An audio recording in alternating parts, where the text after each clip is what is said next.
ইরানে ইসরায়েল পারমাণবিক হামলা চালালে পাল্টা পারমাণবিক জবাব দিবে পাকিস্তান। সোশ্যাল মিডিয়ায় গত দুদিন যাবৎ এমন একটি সংবাদ ছড়িয়ে গেছে। মূলত ইরানের একজন শীর্ষ সামরিক কর্মকর্তার বরাত দিয়ে বিভিন্ন আন্তর্জাতিক গণমাধ্যমে সংবাদটি প্রকাশ পায়, কিন্তু ঘটনা যেন উল্টো ঘটে গেল। পাকিস্তান এ ধরনের কোনো বিবৃতি দেয়নি বলে স্পষ্টত জানিয়ে দিয়েছে।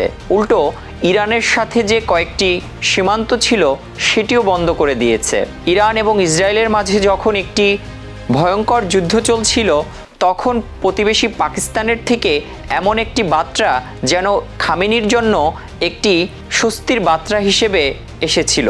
গোটা মুসলিম বিশ্ব থেকে শুরু করে সবখানেই প্রশংসায় ভাসছিল পাকিস্তান, কিন্তু হঠাৎ করেই যেন হতাশা এসে পুরো প্রক্রিয়াটিকে নিমিষে ধ্বংস করে দিল।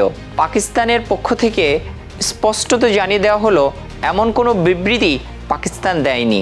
এটির মধ্য দিয়ে মূলত পাকিস্তান এবং ইরানের মাঝে যে সম্পর্ক ছিল সেটি নিয়েও একটি প্রশ্ন তৈরি হয়েছে।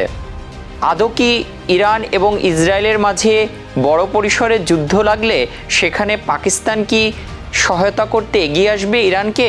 এটি এখন দেখার বিষয়।